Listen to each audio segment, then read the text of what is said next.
Mark Heppner, he's the president and CEO for the Ford House, talking about giving and supporting our community. The Fords have done that here in Metro Detroit for decades, including the Ford House.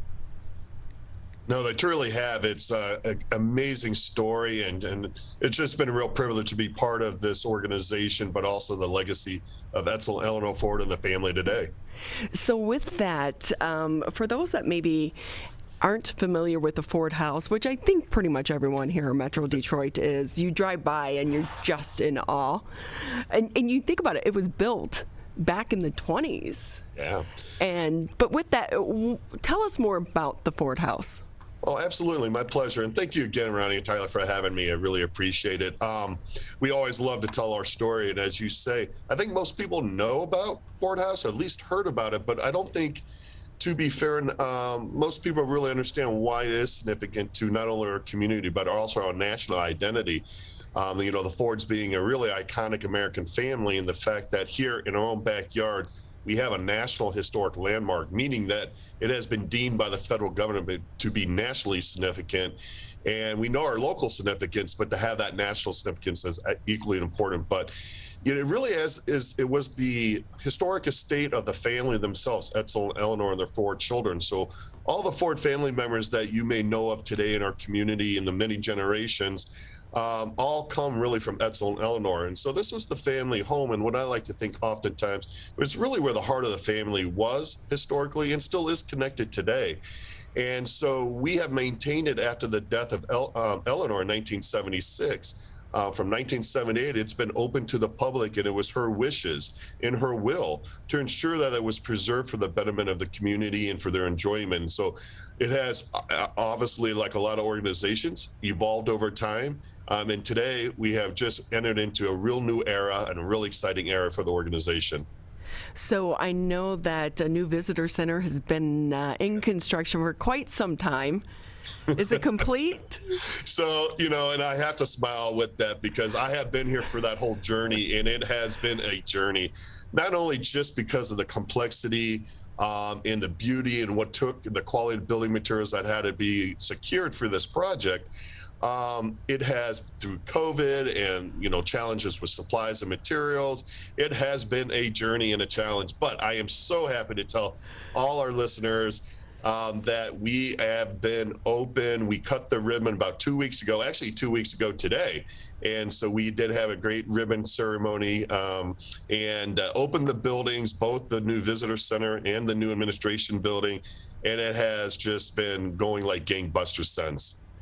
We're talking with Mark Heppner. He's the president and CEO for Ford House. Why have this addition built? Yeah, it's a great question. For those who have known us and come in the past, you would come, you would experience what we call the historic core, where the historic landscape, the historic buildings are, which is really what we're all about. So it's a great question to ask, why do you need this? Why are you doing this? Well, one of the things is that we, and I would say we in the bigger scheme of nonprofits, museums nationally, we're really looking about our impact differently than in the past. Just being stewards is not enough. That is our charge, but it's that mission focus and we were very limited with our old activity center to be able to really engage the visitor, engage guests, nationally and internationally in really meaningful ways. We didn't have dedicated education spaces. We didn't have dedicated education classrooms, meeting spaces, areas to engage the community. So these buildings, especially the visitor center, Ronnie, was really designed with the visitor completely in mind. So not only do we have these wonderful exhibition galleries, including a community exhibition gallery where we can partner with community organizations to put forth exhibitions on their own. But additionally, we have meeting space, we have rental space, we have activity space, classrooms, and also a destination restaurant, which is just a great amenity to have here in the community, as well as a new retail spot too. So it's just been wonderful how we can serve the community better and tell our story better. So for those that may wonder, well, we have the Henry Ford Museum. Yes. Why do we need this as well? Yeah, and I will tell you, and I have been here at Ford House for over 9.5 years, And I still have even family members that get confused about, oh, you work at the Henry Ford, or you work at, where have you, or Fairlane, which is the historic home of Henry and Clara in Dearborn. And it is confusing. And one is that going back to something you said way earlier is about the impact of this family. It was and still continues to be extremely giving, generous family, and doesn't really look for all the accolades and the name associations. But it is interesting because all of us are legacies of the generosity. But what makes truly, I would say, Ford House different is that, again, it is where the emotion, where the memories of the family were made. It is the center. It is the heart of the family. And even think about your own lives. You have your jobs, you have your interests, but where do you always come back? You come back home. That's where you sit at the dinner table or in the living room. You have those conversations, that you have those shared experiences, those bondings, and that all happen here at Ford House. And so we're able to humanize this family in a way that other organizations cannot. And with that, Mark, too, you have to walk through that house and wonder if these walls could talk, the stories they could tell. Part of this, and I really encourage people when you come to visit, part of this new building in the visitor center is a new permanent exhibition called the Ford Family Story. And to your point is that we haven't done the best job of telling the story of this family. And there are special moments, these precious moments, and through historic film, family film, photographs, objects, letters, documents, this new exhibition really tells a story in a way that you've never dreamed before. And to your point, the stories that we learn and about the fun and the excitement, as if those walls could talk. Well, they're talking a little bit more now. So is the house itself still open to the public then?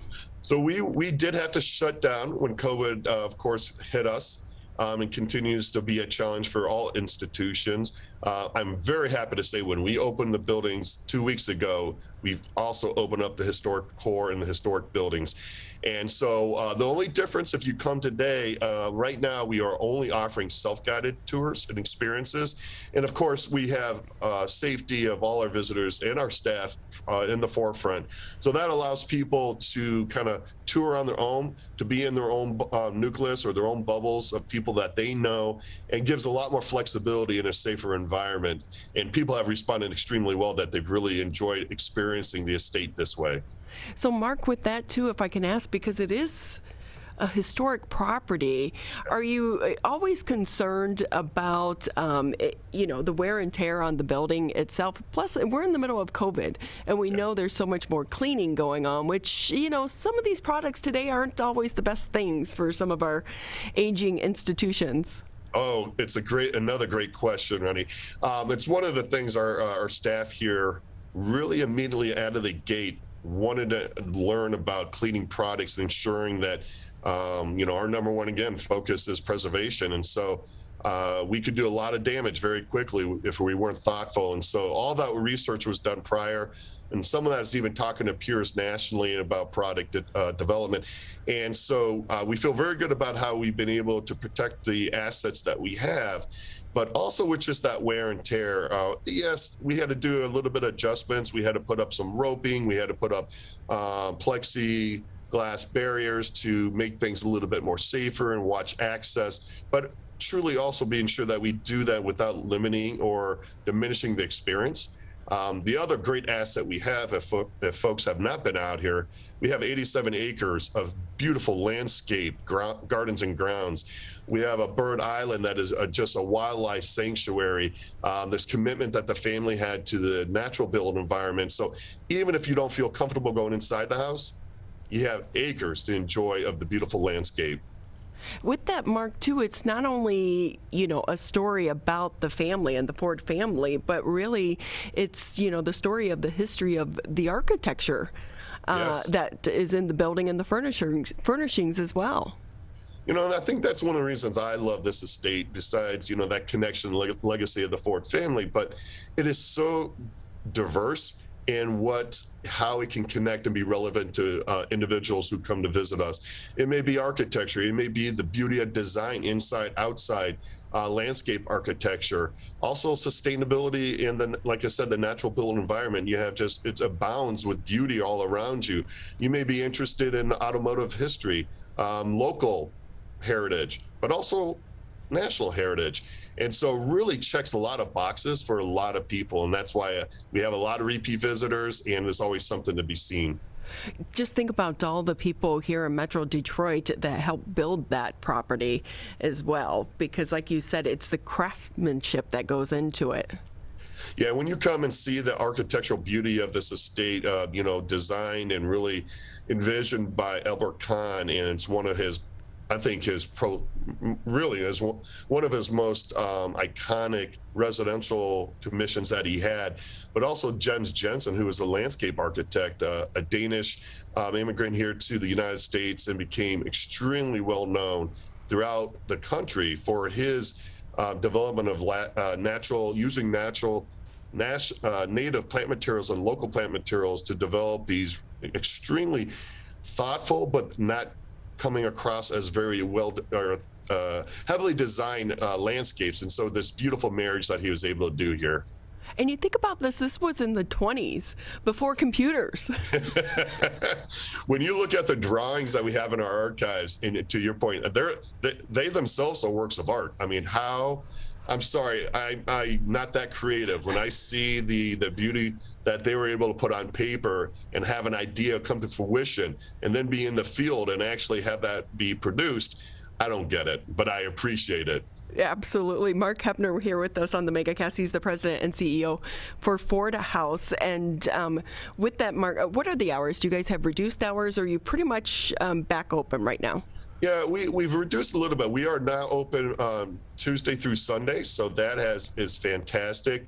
Our restaurant and the visitor center and the exhibits, you can come just to visit the visitor center or the restaurant or retail, and that's again Tuesday through Sunday, and tours are also Tuesday through Sunday and self-guided. We do encourage people to make reservations prior, because especially with both the restaurant with COVID capacity and the tours with COVID capacity, we're managing that, and we're finding that the demand is high, and we want to make sure that we can accommodate everybody. So I strongly encourage anybody who might be interested to come to visit us to check our website at fordhouse.org, and there you'll find everything updated consistently. We will continue to watch COVID and on the local and federal guidelines and restrictions, and be very nimble to switch to accommodate as we can. So, Mark, with that, now that you have the visitor center behind you, what's the next project? Well, going back to that really important part of our existence is that stewardship and preservation of this landscape. I'm really excited. And I'm glad you asked, because not too many people know this, but we, at the same time of doing all this heavy lifting with these new buildings, we also embarked on our largest preservation restoration project in the history of the organization, which is the restoration of the lagoon and swimming pool area here on the estate. And it's a massive project, and that is probably about midway through. And by the end of this year and beginning of next year, it'll be completed, and it will be open for all visitors to really see amazing restoration work and to take back the landscape back to the way it was designed and enjoyed by the family. I think about that, but we're also emerging from the pandemic. But there are so many supply chain issues with the pandemic, which I'm sure has impacted you and your Yes. team as well, but also on the employee side as well.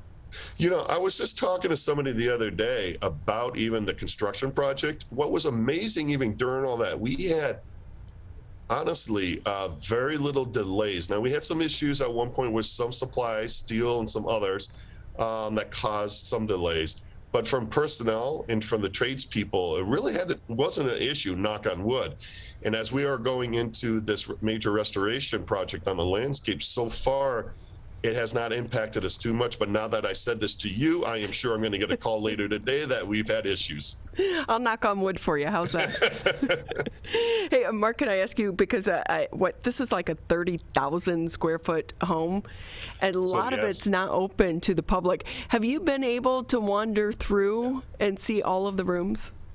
I have, and I will tell you one of the main reasons too for building a new administration building is to relocate all our staff from those historic buildings, especially the main house, with the sole purpose of being able to restore them and open them to the public. So even you can come and start seeing behind the scenes in some of those really interesting spaces. I have seen, I believe, every space, but I probably will guarantee there's some nook and cranny that I have not. What's the one that you've been most excited to explore and to see? There's a couple spaces that I just find intriguing. I love the formal spaces, the living spaces, but I also love the mechanical spaces and the things that, again, that maybe not everybody wants to see a boiler room or a powerhouse in the basement, but to see that old equipment and to understand mechanically how these things were designed. And, we now have these really energy efficient, furnaces, and you just flip a switch, or you don't even flip a switch. It just automatically works. And to know that you had to have employees and staff that had to understand these, fix them on the, and it's just amazing to see that technology, that early technology in a place like this. So I always get intrigued by those behind the scenes things. Any secret passageways? No, but there is an interesting tunnel that leads between the powerhouse and the main house under the ground. And you would never know that as a visitor from the exterior, but it's a pretty, I will say this, we all have seen the movie with Jack Nicholson, The Shining. Oh, yeah. Yeah, so it can be dark down there, and I won't say I have seen twins at the end of the hallway, but it gives me the kind of the hair-raising feeling every time I walk down that corridor. You don't want to go around Halloween time, huh? No, not at all. Mark Heppner with us here on the MegaCast, President and CEO for the Ford House. Great to have you on again, and we're so excited that it's back open. Everyone, please do yourself, and it's great to take kids as well, and for them to be able, it's a marvel. And these buildings are physical changes in our history, but I think the most important thing, Ronnie, is the cultural changes occurring here. It is a complete reimagination of who we are and what we do and how we do it. And to your point, our focus on family and our community and looking at our community in a much broader and much more diverse, inclusive way. I will tell you, if you come, you will not be disappointed.